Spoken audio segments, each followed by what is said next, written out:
हिमाचल प्रदेश के एक पहाड़ी इलाके में ऊंचे ऊंचे देवदार के पेड़ों और बादलों से ढकी पहाड़ियों के बीच एक शांत और सुंदर जगह थी।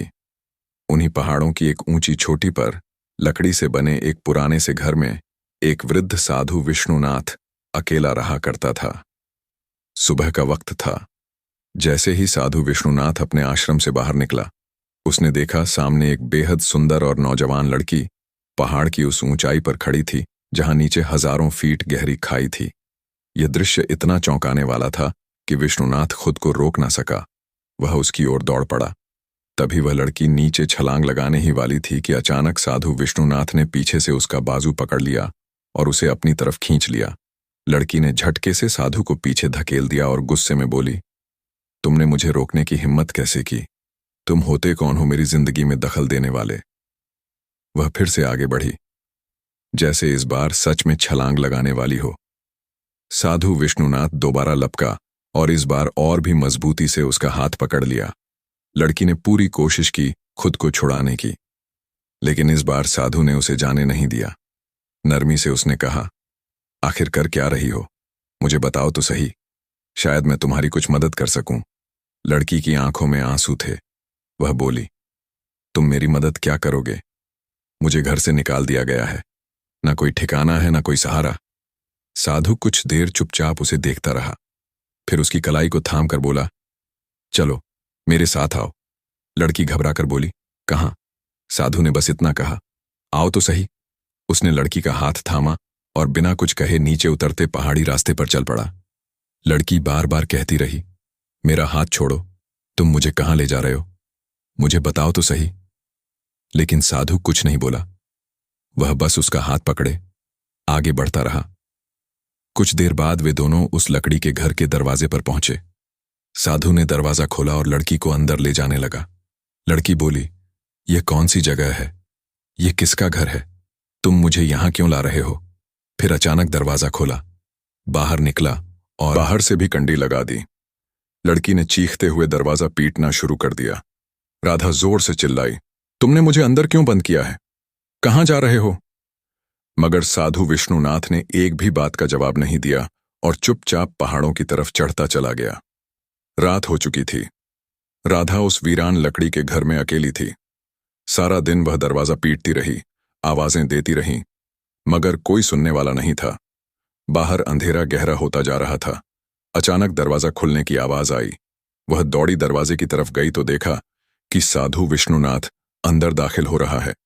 राधा ने गुस्से में कहा, तुमने मुझे यहां क्यों लाए? सारा दिन बंद करके कहां चले जाते हो? साधु विष्णुनाथ उसके करीब आया और नरम आवाज में बोला, मैं तुम्हें कुछ नहीं करूंगा। इस घर को अपना ही घर समझो। आज के बाद तुम मेरे पास ही रहोगी। तुम्हें कहीं और जाने की जरूरत नहीं है। उसकी आंखों में एक अजीब सी चमक थी, जैसे दिल में कुछ और ही चल रहा हो। राधा ने हैरानी से पूछा, मैं तुम्हारे साथ कैसे रह सकती हूं? मुझे तो मेरे अपने घर वालों ने निकाल दिया है। तुम मुझ पर इतनी मेहरबानी क्यों कर रहे हो? साधु ने नरमी से बात करते हुए उसे तसल्ली दी, दिलासा दिया। राधा जो पहले ही जिंदगी के दुखों से टूटी हुई थी और जिसके पास अब कोई सहारा नहीं था, आखिरकार वहीं रहने को राजी हो गई। साधु ने उसे एक चारपाई दी और कहा, यहां सो जाओ। राधा लेट गई और कुछ ही देर में नींद की आहट में चली गई। साधु भी अपने बिस्तर पर जाकर लेट गया, मगर उसे नींद नहीं आ रही थी। सारी रात वह राधा के बारे में सोचता रहा। कितनी हसीन है यह, कितनी मासूम और कितनी टूटी हुई। वह दिल ही दिल में कहता रहा। सुबह हुई। साधु राधा के पास आया और काफी देर तक चुपचाप उसका चेहरा देखता रहा। अचानक राधा की आंख खुल गई। उसने चौंक कर फौरन अपनी चादर संभाली और हैरान होकर बोली, क्या हुआ? आप क्या करने आए हो? साधु ने नरमी से कहा, सुबह हो गई है, जाग जाओ। राधा उठकर बैठ गई। तभी साधु दरवाजे की तरफ गया, बाहर निकला और दरवाजे पर बाहर से कुंडी लगा दी। राधा पीछे से आवाज देती रही, दरवाजा पीटती रही, दरवाजा खोलो, कहां जा रहे हो? मगर साधु कुछ नहीं बोला। वो चुपचाप पहाड़ों की ओर चढ़ने लगा। दिन गुजर गया। रात का अंधेरा फिर से छा गया। राधा उस घर में अकेली बैठी रही, चुप, बेबस और टूटी हुई। अचानक दरवाजा खुलने की आवाज आई। राधा दौड़ती हुई गई। देखा साधु विष्णुनाथ घर में दाखिल हो रहा है। राधा ने गुस्से में कहा, ये क्या कर रहे हो? मुझे दिन भर इस वीरान घर में कैद करके चले जाते हो और कुछ बताते भी नहीं। साधु उसे चुपचाप देखता रहा, फिर धीरे से बोला, कहीं नहीं गया था, बस एक जरूरी काम अधूरा रह गया था, उसे पूरा करना। राधा ने हैरान नजरों से उसकी तरफ देखा। साधु ने कहा, जाओ आओ अपने बिस्तर पर लेट जाओ। राधा अपने बिस्तर पर लेट गई, मगर नींद नहीं आ रही थी। उसके मन में लगातार सवाल घूम रहे थे। साधु रोज कुछ ना कुछ अजीब क्यों करता है? कहीं यह सब कोई चाल तो नहीं? इन्हीं सोचों में उसे नींद आ गई। साधु भी अपने बिस्तर पर लेट गया और जल्द ही सो गया। लेकिन आधी रात के वक्त राधा को महसूस हुआ जैसे कोई उसके करीब है। उसने धीरे से आंख खोली तो देखा साधु विष्णुनाथ उसके सिरहाने खड़ा है। वो देर तक उसे चुपचाप देखता रहा। फिर उसने कुछ मंत्र पढ़ा और राधा पर फूंक मारी। राधा चुप रही, सोने का नाटक करती रही, मगर अंदर ही अंदर सब देख और समझ रही थी। सुबह हुई, साधु राधा के पास आया और उसे जगाया। राधा उठकर बैठ गई। साधु बोला, चलो बाहर चलते हैं, थोड़ी हवा में घूम लेते हैं। राधा, जो पहले से ही बहुत डरी हुई थी और साधु की हरकतों पर शक कर रही थी, फौरन बोली, नहीं, मैं कहीं नहीं जा रही। मगर साधु ने जबरदस्ती उसका हाथ पकड़ा और उसे खींचते हुए पहाड़ की तरफ ले गया। पहाड़ पर चढ़ने के बाद साधु ने कहा, यहां इस जगह पर उल्टा लेट जाओ। राधा चीख कर बोली, क्या तुम पागल हो गए हो? कभी मुझे घर में बंद कर देते हो, कभी पहाड़ पर लाकर कहते हो सीधा लेट जाओ, अब उल्टा लेटने को कह रहे हो। ये सब क्या है? तुम मुझे कुछ बताते क्यों नहीं? साधु सख्त लहजे में बोला, मैंने कहा है ना, उल्टा लेट जाओ। राधा बोली, मैं हरगिज उल्टा नहीं लेटूंगी, तुम मुझे पागल लगते हो, ये कैसी हरकतें कर रहे हो? साधु कुछ पल चुप रहा, फिर गंभीर आवाज में बोला, यह सब तुम्हें जल्द समझ आ जाएगा, बस मेरी यह आखिरी बात मान लो। राधा बोली, क्या समझ आ जाएगा? उल्टा लेटने का मतलब क्या है? बहुत अजीब बात है यह। साधु गंभीरता से बोला, यह भी एक राज है जो मैं तुम्हें अभी नहीं बता सकता, लेकिन इतना जान लो, तुम्हारे लिए यही बेहतर है। राधा साधु विष्णुनाथ की बातें हैरानी से सुनती रही, फिर थके हुए लहजे में बोली, चलो ठीक है, अब और क्या कर सकती हूं, यह बात भी मान लेती हूं। राधा पहाड़ की उसी ऊंची चोटी पर उल्टा लेट गई। साधु बोला, अपने अपने हाथ पांव बिल्कुल सीधे रखो और अपनी आंखें बंद कर लो। राधा ने वैसा ही किया। अचानक साधु उसके करीब आकर बैठ गया। राधा बोली, अब क्या करने लगे हो? आंखें क्यों ना खोलूं? साधु ने सिर्फ इतना कहा, बस आंखें नहीं खोलनी तुमने। राधा उस पहाड़ की चोटी पर आंखें बंद की जमीन से खड़ी रही और साधु धीरे धीरे पहाड़ से नीचे उतर गया। अपने आश्रम वापस आकर अपने बिस्तर पर लेट गया। काफी देर बीत गई।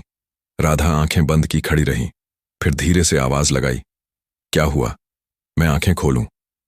मगर कोई जवाब नहीं आया। आखिर उसने आंखें खोल लीं। वहां कोई नहीं था। राधा गुस्से से चिल्लाई, यह साधु ठीक नहीं है, मैंने क्यों उस पर भरोसा किया? अब उसके साथ रहना बिल्कुल सही नहीं। यह जरूर पागल है या इसके इरादे ठीक नहीं। वह वहीं जमीन पर बैठ गई और साधु का इंतजार करने लगी। रात हो गई। उसी रात साधु फिर से पहाड़ की चोटी पर चढ़ आया और राधा के पास पहुंचा।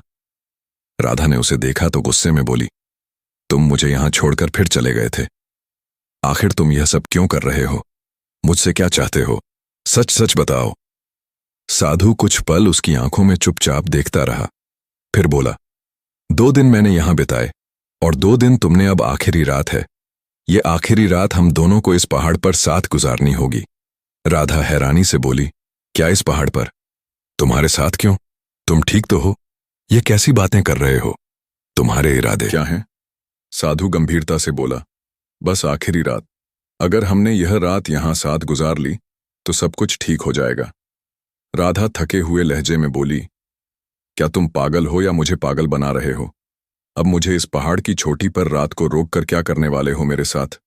साधु विष्णुनाथ बोला, सब कुछ समझ आ जाएगा, बस यह एक रात गुजार लो। राधा, जो पहले ही साधु की रोज की चुप्पी, अजीब हरकतों और जिद से परेशान थी, राधा चौंक गई और बोली, ये क्या अजीब बातें कर रहे हो? तुम्हारे इरादे ठीक है ना? साधु ने धीरे से कहा, वो तुम्हें रात को समझ आ जाएगा। फिर वह जमीन पर लेट गया और बोला, जैसे मैं लेटा हूं तुम भी वैसे ही लेट जाओ। राधा थोड़ी झिझकी, लेकिन जमीन पर लेट गई। साधु ने कहा, आंखें बंद करो और सो जाओ। राधा ने आंखें बंद की और कुछ देर में नींद आ गई। साधु भी वहीं सो गया। रात के आखिरी पहर जब सूरज निकलने वाला था, साधु विष्णुनाथ ने एक बार फिर कुछ मंत्र पढ़ा और राधा पर फूंक मारी। फिर उसने उसे धीरे से जगाया। राधा, खड़ी हो जाओ, लेकिन आंखें बंद ही रखनी है। राधा ने थके हुए अंदाज में कहा, यह क्या नया पागलपन है? कहीं तुम फिर से मुझे यहां छोड़कर तो नहीं जा रहे? मैं अब आंखें बंद नहीं रखूंगी। पहले भी 2 बार तुम मुझे अकेला छोड़ गए थे। साधु ने नरमी से कहा, नहीं, इस बार ऐसा नहीं होगा। बस आंखें बंद रखो। राधा, जो अब बहुत थक चुकी थी, गुस्से में बोली, अच्छा, ठीक है।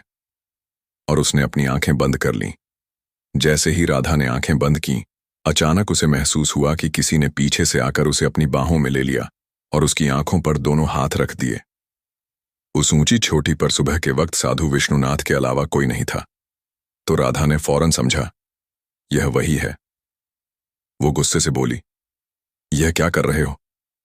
फिर राधा ने जोर से खुद को झटका दिया और पीछे पलटकर देखा, मगर वहां वो बुजुर्ग साधु नहीं था, बल्कि एक नौजवान व्यक्ति खड़ा था। राधा उसे देखकर दंग रह गई और जोर जोर से चिल्लाने लगी, ये तो मेरा पति है। वो दौड़ती हुई उस नौजवान से लिपट गई। उसकी आवाज खुशी से कांप रही थी। अर्जुन, तुम यहां कैसे आ गए? मैंने तुम्हें कहां कहां नहीं ढूंढा। तुम कहां चले गए थे? राधा की खुशी की कोई सीमा नहीं रही।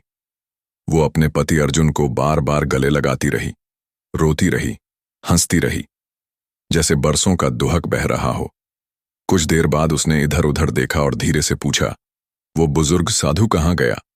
राधा ने हैरानी से पूछा, क्या तुम उसे जानते हो? क्या वो तुम्हें यहां लेकर आया है? नौजवान व्यक्ति चुपचाप अपनी पत्नी की सारी बातें सुनता रहा, फिर धीरे से उसकी हथेली थामकर कहा, आओ, मेरे साथ चलो। वह उसे लेकर उसी लकड़ी के घर में आ गया जहां साधु विष्णुनाथ रहा करता था। राधा ने चारों ओर नजर दौड़ाई और चौंक कर बोली, यह तो उसी साधु का आश्रम है। नौजवान फिर भी खामोश रहा। राधा ने उलझकर पूछा, तुम मुझे यहां क्यों ले आए हो? नौजवान ने मुस्कुराकर कहा, तुम पहले भी तो यहीं रहती थी, अभी कुछ वक्त और यहीं रह लो। राधा उसे हैरानी से देखने लगी। तुम्हें कैसे पता चला? नौजवान ने मुस्कुराते हुए उसकी आंखों में झांका और बोला, मुझे सब कुछ मालूम है। ये आश्रम, वो साधु, सब कुछ। मुझे माफ कर दो, मैं तुम्हें पहचान नहीं सका। अर्जुन, उसका पति ने उसके सिर पर हाथ रखते हुए कहा, इसमें तुम्हारा कोई कसूर नहीं। यह सब एक रहस्य था जिसे मैं तुम्हें उस वक्त नहीं बता सकता था, मगर तुमने जो सब्र और भरोसा दिखाया, वह तुम्हारी सच्ची मोहब्बत की पहचान है। तुम एक सच्ची पत्नी हो राधा। फिर मुस्कुराकर उसने पूछा, अब बताओ, वो बुजुर्ग साधु कैसा था? राधा आंसू पोंछते हुए बोली, वो बुजुर्ग साधु बहुत अच्छा इंसान था। अर्जुन भी मुस्कुरा दिया और यूं कई वर्षों बाद एक बिछड़ा हुआ जोड़ा फिर से मिल गया। अगर आपको हमारी कहानी अच्छी लगी हो तो वीडियो को लाइक करें और चैनल को सब्सक्राइब